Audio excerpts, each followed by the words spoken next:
दोस्तों, अगर हम इतिहास का बात करें तो उस समय ना जाने कितने ही लोग का कत्ल कर दिया गया। और कुछ अच्छे शासक भी थे और कुछ बुरे शासक भी थे। लेकिन इतिहास में एक ऐसा भी शासक थे जिन्होंने क्रूरता का सारा लिमिट पार कर दिया था। और इतना ही नहीं, उन्होंने कई मासूमों का भी जान ले लिया। दरअसल दोस्तों, हम बात कर रहे हैं क्रूरता का राजा यानी कि औरंगजेब का, जिसने अपने सेना के बल पर हाहाकार मचा दिया था। लेकिन दोस्तों, आज के वीडियो में औरंगजेब के काली करतूतों के बारे में बताने जा रहे हैं, जो आपने शायद नहीं सुनी होगी। दोस्तों, औरंगजेब बाबर के खानदान से थे। जी हाँ, वही बाबर जिसे मुगल साम्राज्य का संस्थापक भी माना जाता है। औरंगजेब के जन्म समय उसके पिता शाहजहां गुजरात के गवर्नर थे। मात्र 9 साल की उम्र में ही औरंगजेब के पिता को बंदी बना लिया गया था। इसका कारण औरंगजेब के पिता युद्ध में हार गए थे, जो कि उसे काफ़ी मशक्क़त के बाद छुड़ाया गया। औरंगजेब का जन्म 4 नवंबर 1618 गुजरात के दाहोद ज़िले में हुआ था। आज भी दाहोद में मुस्लिम है, जो कि काफ़ी क्रूर टाइप का है। इसका पिता शाहजहां बाबर द्वारा स्थापित किया गया मुगल वंश का 5वां उत्तराधिकारी था, जो कि शाहजहां ने अपनी पत्नी के लिए ताजमहल भी बनवाए थे। औरंगजेब के और 2 बड़े भाई थे और 4 बहन थीं। शाहजहां ने अपने बड़े बेटे दारा शिकोह को अपना उत्तराधिकारी घोषित किया, लेकिन औरंगजेब खुद को राजगद्दी पर बैठाना चाहते थे, लेकिन उसके पास कोई ऑप्शन ही नहीं था। औरंगजेब अपने पिता और भाई को लड़वा कर खुद राजगद्दी पर बैठ गया। और ऐसा कहा जाता है कि 1952 में शाहजहां शारीरिक रूप से बहुत कमज़ोर हो चुके थे और उस समय औरंगजेब 34 वर्ष का हो चुका था। यह समय औरंगजेब का सबसे अच्छा समय भी था, जो कि अपने पिता और भाइयों से बदला लेने का सुनहरा मौका मिल गया था। और ऐसा भी कहा जाता है कि अपने बड़े भाई दारा शिकोह को फांसी देकर मार दिया और अपने बूढ़े बाप शाहजहां को जेल में बंद कर दिया और राजगद्दी को अपने मुट्ठी में कर लिया।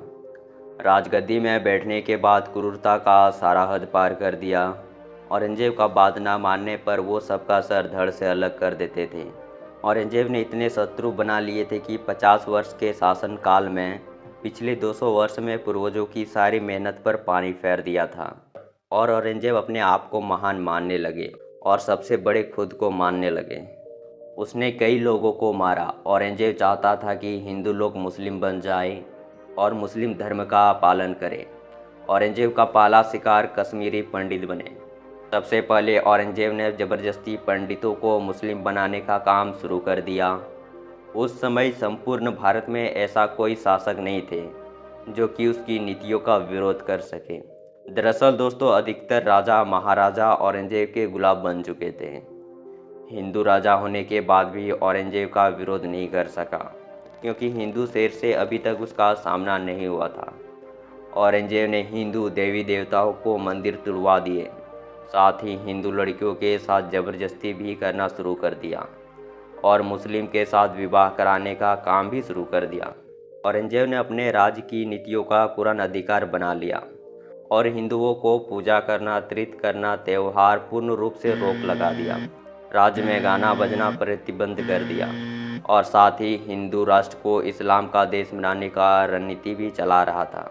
औरंगजेब ने अपने इस्लाम को ही राजनीतिक बनाया, हिंदू और सिख प्रजा पर जुल्म करना शुरू कर दिया।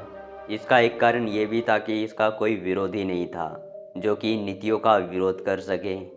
जिसने भी औरंगजेब का विरोध किया उसे औरंगजेब मार देते थे और उसे कड़ी से कड़ी सजा भी देते थे। 1659 में दिल्ली के राजगद्दी को हड़प लिया। और दोस्तों, ऐसा कहा जाता है कि इस राजगद्दी को पाने के लिए औरंगजेब ने बच्चे, बूढ़े, यहाँ तक कि लड़की को भी नहीं छोड़ा, सबको काट डाला और दिल्ली के शाही महिलाओं को पकड़वा कर एक कमरे में बंद कर दिया और वहाँ के सारे मर्द को मार दिया। और ऐसा भी कहा जाता है कि हर रोज़ महिलाओं को बदल बदल कर अपना हवस पूरा करते थे।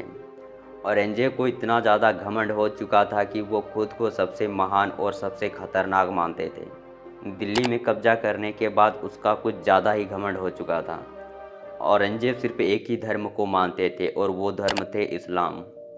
उसने कई लोगों को पकड़कर धर्म परिवर्तन करने को कहा और जो धर्म परिवर्तन नहीं करते थे उसे पकड़कर ऐसा मौत देते थे जिसे देख रूह भी कांप उठता था।